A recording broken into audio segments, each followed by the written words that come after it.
Good morning. I feel funny because I've just washed my hair and it's a bit crazy. Look at the volume. I used the Jonathan Van Ness Voluminous or Volumizing Mousse, and it definitely works if you want volume, because look at that.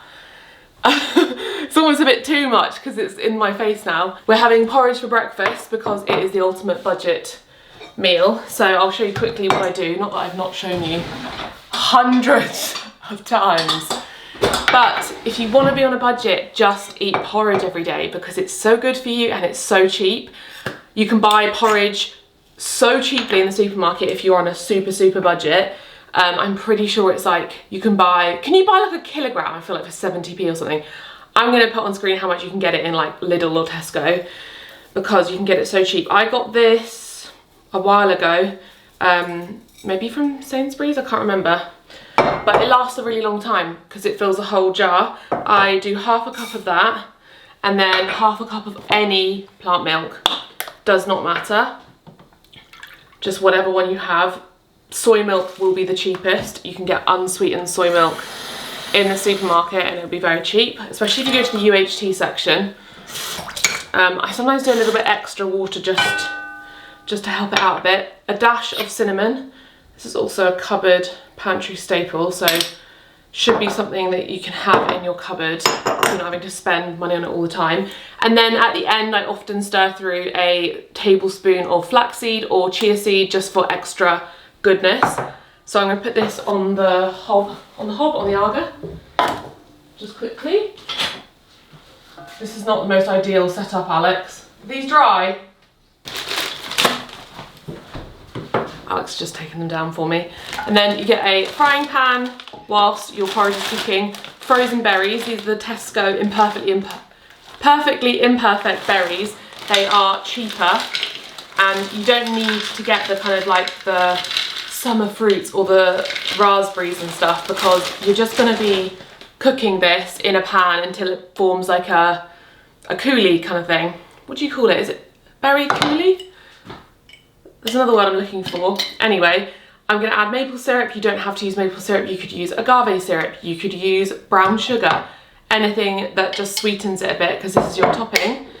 And then I add a bit more cinnamon. You could do mixed spice, a splash of water, and then just put that on the hob at the same time as your porridge. This might take a bit longer, so you could put this on before. Put your porridge on like a low medium heat and then put that on a slightly higher heat. And it's a really quick, very cheap breakfast. And I have it all the time. You can add anything to it. That's the joy of porridge. And that's why I think it fits into a budget-friendly lifestyle, because if you have something in the cupboard, you can use with it. So if you have chia seeds, if you've got peanut butter, maybe you've got a vegan Nutella. I've got a vegan Nutella in the fridge. I don't think I fancied that this morning though. You can add mixed spice, anything, whatever berries, maybe you've got some left over in the freezer. Frozen berries are the best because fresh berries are expensive and seasonal. So frozen is so good, and I always have them in the freezer.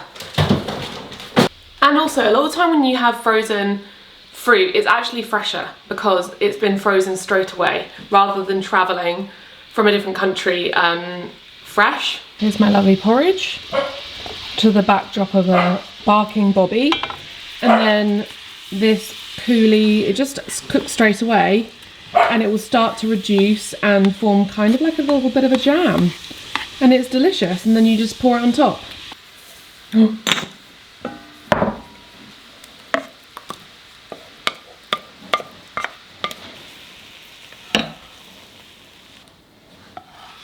And just look at that. Does that not look like the dream? It's like pudding. Those delicious, rich winter fruit colours. And I stirred through the chia seed at the end. Some of you ask whether I sit down to eat. I do. Just when I'm filming, I like prop the camera up to film my review of the food, and then I'll go sit down and eat. Maybe if I'm like, I've got some work to do or something with breakfast. So let's give this a taste.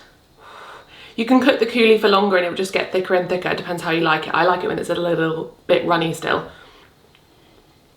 Just perfect. And the key to a creamy porridge is cooking it at a lower heat for longer with a little bit more liquid.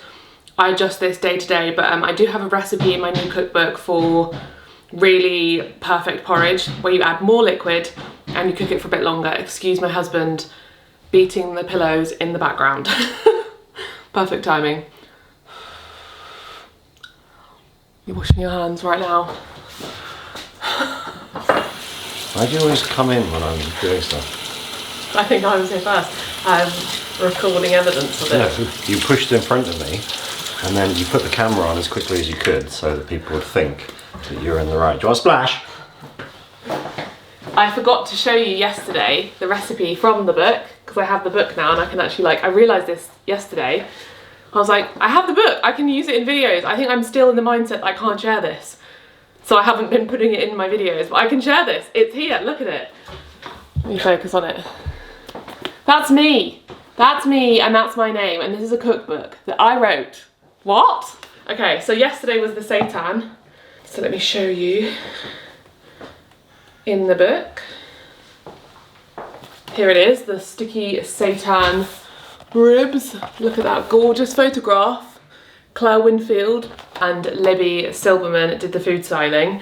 Such a cute way to take the picture with the corn and the chips. But yeah, that's this. And then now I'm making lunch. For lunch, I'm making the spinach and butter bean soup, which is a really lovely, brothy soup. And I've got loads of frozen spinach in the freezer. Frozen spinach is another hack, like frozen fruit. You can't really have it raw. I used to put it in smoothies and then someone pointed out to me it's meant to be boiled. I think I read the back and it did say that, so it's great for soups or curries, because obviously spinach fresh, it wilts down a lot, so you get so much more bang for your buck with frozen spinach because it's already wilted. So this has got 2 tins of butter beans, some celery, garlic, onion, spinach of course, and then lovely addition of nutritional yeast and lemon zest. And we're gonna have it with some crusty bread. Fingers crossed there's some lovely bread in the local shop, or we're gonna try, there is a bakery, there's a Philps bakery which does pasties, and I feel like they sometimes have bread. Surely they have bread. This is what I was talking about with the key.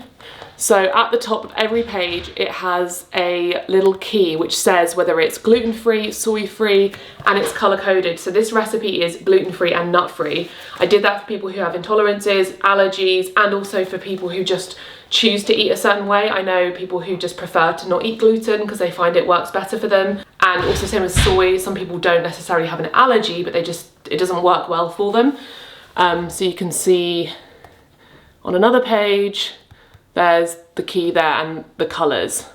So the idea is if you are someone who's gluten-free, you can see the orange colour and flick through, and it means you can just ignore the ones that aren't gluten-free. And I've got gluten-free option as well, so that in the recipe it tells you if there is something you can substitute. So for example, this recipe, I suggest udon noodles or whole wheat noodles, or to substitute your favourite noodles, so that could be a gluten-free alternative. And then things like soy sauce, which do have gluten, you can substitute that for tamari. And like this one, this parmigiana, this recipe has breadcrumbs on top, and you can just use gluten-free breadcrumbs. It's just simple things like that which hopefully make the book a lot easier to use. If it is available to be gluten-free, then I've made it. So look at that, I want to eat that right now. Anyway, let's get cooking.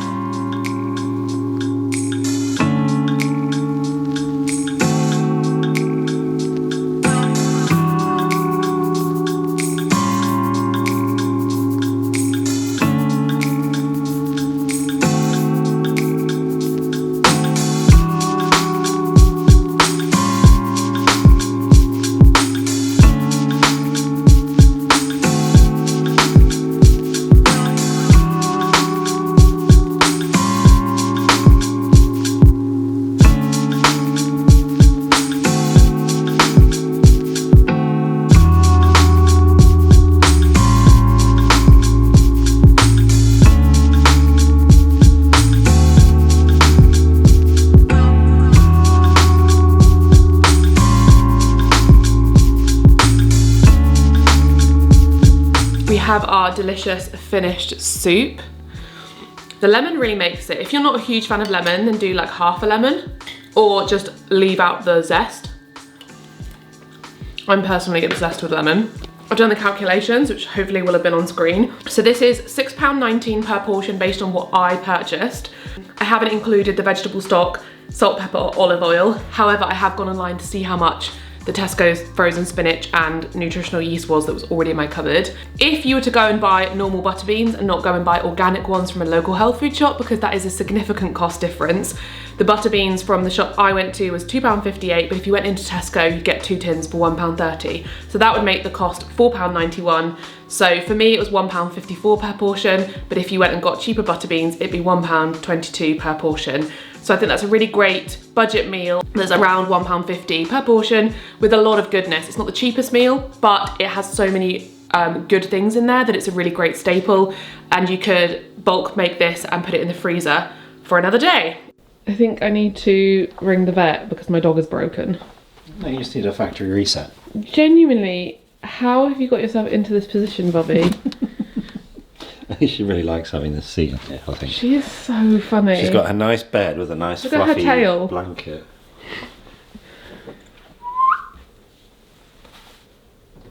Look at that little tooth.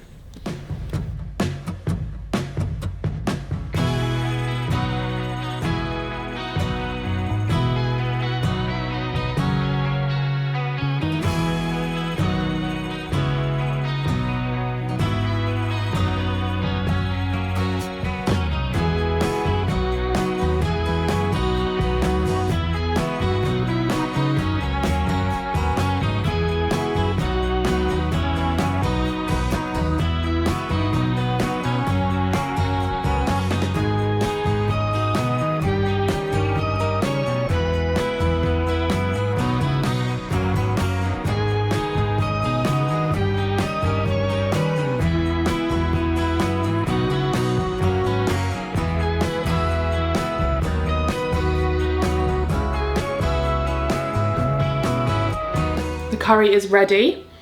I've kind of meal prepped it a little bit because of the light, it disappears past 5 o'clock.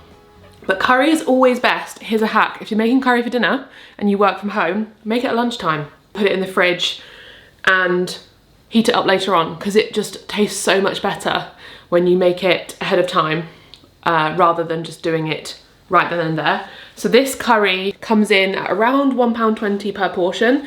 It can be a bit cheaper if you get your coconut yogurt from the supermarket. We got ours from a health food shop, so I did have a look, and it was a little bit cheaper from somewhere like Tesco. So it's like just under £5 to make all of it. So a really good meal and full of vegetables, full of nutrients. And I feel like in the past, I always used to aim for my budget recipes to be under £1, but prices of food have just gone up, so I feel like this would have been under £1 back in like 2018, 19 when I first would share budget recipes. But obviously things are just more expensive. Like Alex said that the aubergines were, yeah, they were like 85p each, which I was like, wow, that's expensive. And he was like, no, it's an aubergine. And I was like, oh yeah, like I guess they must. It's weird, you almost have like these set ideas of how much things are, and they're just not, that's just not the case anymore. But really delicious. Oh, I was just eating that then. I just want to have it now, even though it's not dinner time yet. This is a new recipe. It's not for my book or anything. It will be on my website hopefully soon. We're redecorating? I'm thinking of my house. We're redesigning my website and it will be coming. I just don't want to rush it. I've not set myself a deadline. It will come when it happens because I want it to be just right and it's really important. So stay tuned. And I'm just creating recipes so that when it goes live, there'll be loads of new stuff written up for you. Alex is gonna love that.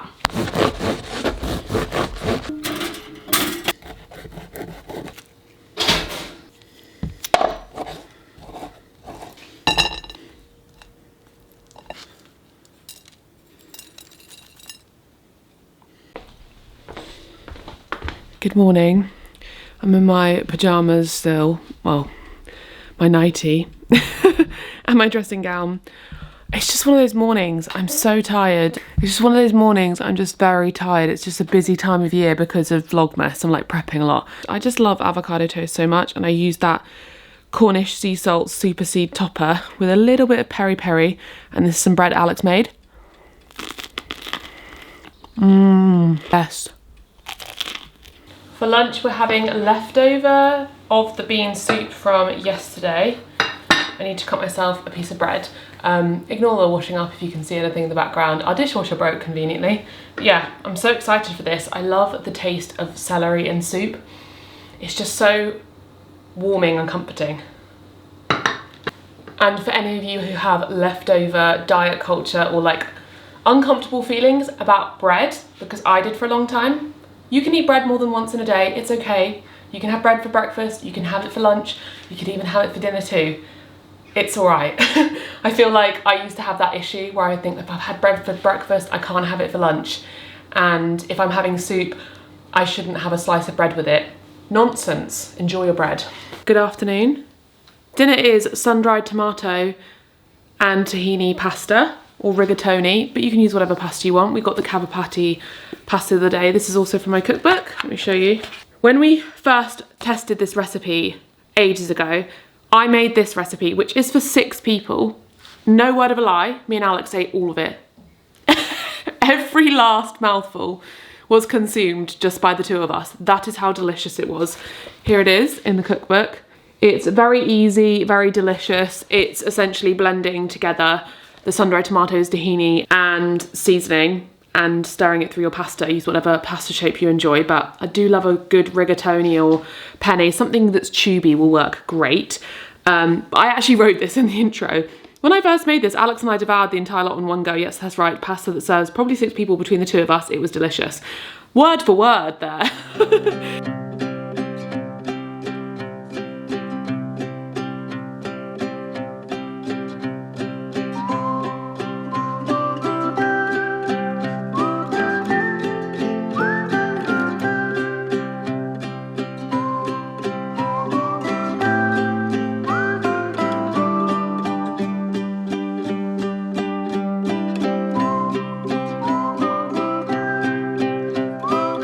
Dinner is served. This pasta shape is so good. Just so delicious. Also with this recipe, you can add more sun-dried tomatoes depending on like the size of jar you have. I added a few more on top, and I would recommend using a food processor rather than a large blender because it's not a liquidy sauce. Food processors work better for drier sauces. So things like pestos and this kind of sauce, this is a similar consistency to a pesto, so it's not a liquidy like mac and cheese kind of sauce, as you can tell. And therefore food processors or small blenders, and throw in extra pasta water and add extra water if you need it as well. I did that as I was going, and even the sun-dried tomato oil. As you can see, we're losing light. I've got the last dregs of light right now to share this with you. My goodness me, this is seriously yummy.